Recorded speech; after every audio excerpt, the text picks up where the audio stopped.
Friends, स्वागत है आपका आज के इस वीडियो में। और आपका टाइम खराब किए बिना सीधा टॉपिक पर आते हैं। तो आज हम बात करेंगे 5 स्मॉल कैप म्यूचुअल फंड्स के बारे में, उनके रिटर्न और परफॉर्मेंस के बेसिस पर उनके बीच के डिफरेंस को एनालाइज करेंगे कि कौन सा स्मॉल कैप फंड आपके लिए बेहतर है। तो चलिए जानते हैं। तो हमारा सबसे पहला फंड है टाटा स्मॉल कैप फंड, दूसरा है Nippon India small cap fund, तीसरा है क्वांट स्मॉल कैप फंड, चौथा है एसबीआई स्मॉल कैप फंड और पांचवा है एचडीएफसी स्मॉल कैप फंड। तो चलिए सबसे पहले इनके रिटर्न परफॉर्मेंस को देख लेते हैं कि पिछले कुछ सालों में किस फंड ने कितना रिटर्न दिया है। तो टाटा स्मॉल कैप फंड ने पिछले एक साल में 46% का रिटर्न दिया है और Nippon India small cap fund ने 56% का रिटर्न दिया।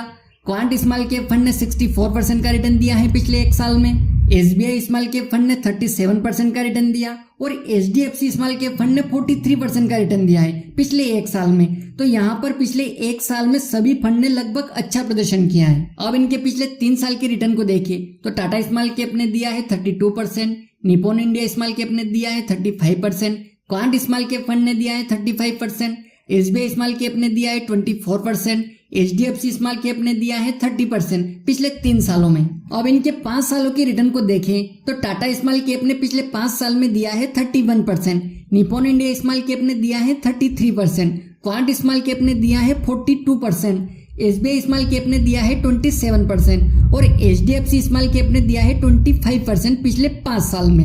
अब इनके ऑल टाइम रिटर्न को देखें, यानी ये फंड जब से शुरू हुए तब से लेकर अब तक किस फंड ने कितना रिटर्न बनाकर दिया। तो टाटा स्मॉल कैप फंड ने अब तक 28% का ऑल टाइम रिटर्न दिया है, निप्पॉन इंडिया स्मॉल कैप ने 27% का दिया है, क्वांट स्मॉल कैप फंड ने 19% का रिटर्न दिया है, एसबीआई स्मॉल कैप ने 26% का ऑल टाइम रिटर्न दिया है और एचडीएफसी स्मॉल कैप फंड ने 20% का ऑल टाइम रिटर्न बनाकर दिया है। तो ये थे इनके पिछले कुछ सालों के रिटर्न्स। अब इनके फंड साइज को देखें, यानी कि कौन सा फंड कितना फंड को मैनेज कर रहा है। तो टाटा स्मॉल कैप फंड का फंड साइज 6,951 करोड़ रुपए है और इसमें आप मिनिमम एसआईपी 100 रुपए से स्टार्ट कर सकते हैं।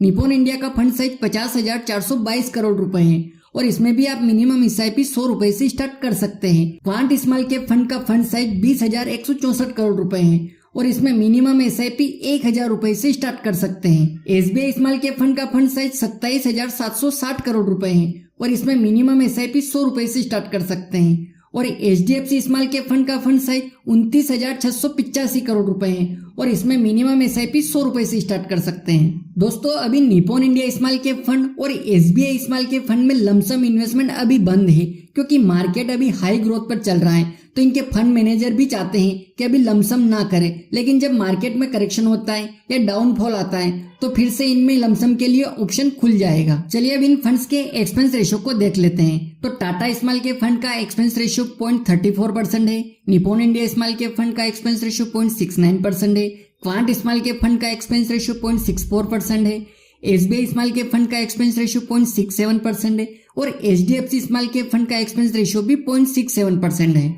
और इन फंड्स के एग्जिट लोट को देखें तो सभी फंड्स में लगभग 1% का एग्जिट लोट है, यानी अगर आप 1 साल से पहले पैसे निकालते हैं तो 1% का एग्जिट लोट कटेगा। और इसके अलावा इन फंड्स में कोई भी लॉक इन पीरियड नहीं है, यानी कि आप जब चाहे पैसे को निकाल सकते हैं। इन फंड्स की टॉप होल्डिंग कंपनीज को देखें तो इन सभी फंड्स ने टॉप कंपनीज में अपनी होल्डिंग ले रखी है। अब इनके सेक्टर एलोकेशन को देखें, यानी ये फंड अपने पैसे को सबसे ज्यादा किस सेक्टर में इन्वेस्ट करते हैं। तो टाटा स्मॉल कैप फंड सबसे ज्यादा सर्विसेज, फाइनेंशियल और कैपिटल गुड्स में इन्वेस्ट करता है। Nippon India small cap fund ने सबसे ज्यादा कैपिटल गुड्स में, फिर फाइनेंशियल और सर्विसेज में किया है।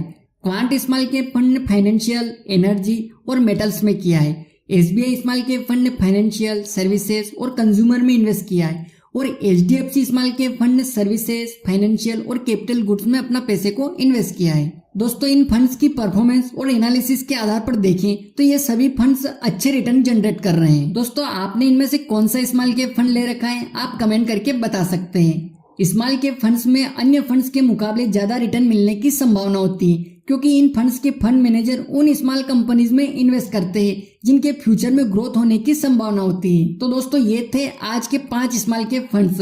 उम्मीद है कि आपको ये जानकारी पसंद आई होगी, तो वीडियो को लाइक कर दीजिए और अभी तक आपने वीकेडी फिनो के यूट्यूब चैनल को सब्सक्राइब नहीं किया है तो सब्सक्राइब कर लीजिएगा क्योंकि इस चैनल पर आपको इन्वेस्टमेंट, बैंकिंग, इंश्योरेंस और पर्सनल फाइनेंस से जुड़ी जानकारी मिलेगी। दोस्तों, मिलते हैं अगले वीडियो में किसी नए टॉपिक के साथ। तब तक के लिए जय हिंद, जय भारत।